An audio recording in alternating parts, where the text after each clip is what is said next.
আসসালামু আলাইকুম, কেমন আছেন সবাই? আশা করি সবাই খুব ভালো আছেন। তো দেখতে পাচ্ছেন খোলা মাঠ। তো এই খোলা মাঠ আজকে আপনাদেরকে দেখাবো না। এতদিন আপনাদেরকে যেটা দেখাইছি সেটা হচ্ছে আমাদের বাগানের শাক সবজি, ফলের গাছ, ফুলের গাছ, এরপর দেশের বিভিন্ন বিষয় নিয়ে কথা বলছি মাঝে মাঝে। তো আজকে যেটা আপনাদের সাথে আপনাদেরকে দেখাবো সেটা হচ্ছে যে আমাদের একটা গরু আছে।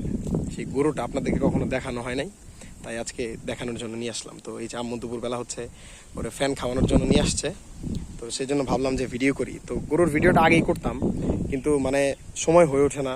মানে বেশিরভাগ সময় গরু বাইরে থাকে, এই জন্য সময় হয়ে ওঠে না। তো আরেকটা কথা, সেটা হচ্ছে এই গরু আবার আমরা পালি না। এই গরু হচ্ছে আমাদের পাশের বাড়ির এক আঙ্কেল, উনি হচ্ছে দেখাশোনা করে, উনি হচ্ছে পালে। তো ফ্যান অলরেডি খাইয়ে ফেলছে, দেখেন প্রতিদিনই মোটামুটি ফ্যান দেওয়া হয়, খাইয়ে ফেলছে। তো 2 মাস আগে আবার হচ্ছে আমাদের এই গাভীর হচ্ছে বাচ্চা হয়েছে। তো এই যে হচ্ছে সেই বাচ্চা, এই যে এখানে। এরপর এই যে গরুটা দেখতে পাচ্ছেন, এইটা আবার আমাদের না, এটা হচ্ছে যে আঙ্কেল পালে তার। আর ওইটা হচ্ছে তার বাচ্চা। আর ওই বাচ্চার ঠিক 1 মাস পরে হচ্ছে এই যে আমাদেরটা বাচ্চা হয়েছে। এই যে দেখেন ছোটটা, এই যে চলে গেল ওই পাশে। তো এটা আবার একটু অসুস্থ হয়ে গেছে, কারণ হচ্ছে ওর শরীর থেকে আপনার ওই যে গোটা গোটা উঠছে ওইটা। তো ডাক্তার দেখানো হয়েছে, ডাক্তার ট্রিটমেন্ট করছে। তো দেখা যাক, আল্লাহ ভরসা, সবাই দোয়া করবেন আমাদের এই বাছরটা যাতে সুস্থ হয়ে যায়।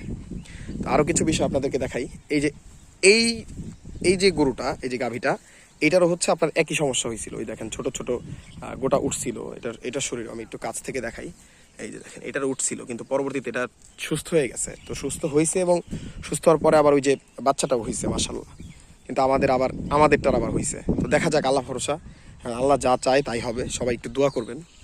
আর এই যে খোলা মাঠটা দেখতে পাচ্ছেন, এটা হচ্ছে পুরোটাই ধানি জমি।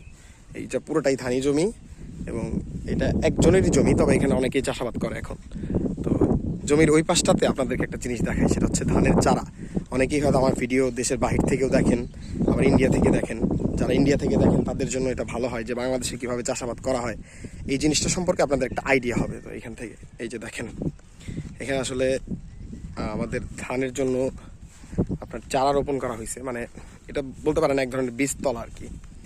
তো এখান থেকে আবার হচ্ছে আপনার করা হবে, এগুলো নিয়ে হচ্ছে আবার আপনার লাগানো হবে এই জমিতে আর কি, লাগানো হবে। তো এখানে মোটামুটি একটা ভালোই বড়সড় একটা বীজতলা করা হয়েছে।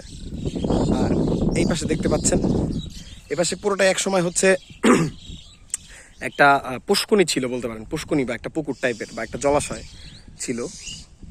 তো এরপর হচ্ছে এখানে এটা ভরাট করা হয়েছে। ভরাট করে এখানে হচ্ছে আপনার প্লট আকারে বিক্রি করতেছে। আর এখনও কিছু পানি রয়ে গেছে, দেখেন এখানে। আবার এই যে এই পাশে আবার মাছ চাষ করা হয়, এখানে পাঙ্গাস মাছ আর হচ্ছে মাগুর মাছ। যদিও পানিটা অতটা ভালো না, মানে সব নোংরা পানি, পাশে ইপিজেডের নোংরা পানি সব এখানে আসলে আসে। তো অনেক কথা বললাম আজকে। তো সবাই ভালো থাকবেন, সুস্থ থাকবেন। আল্লাহ হাফিজ।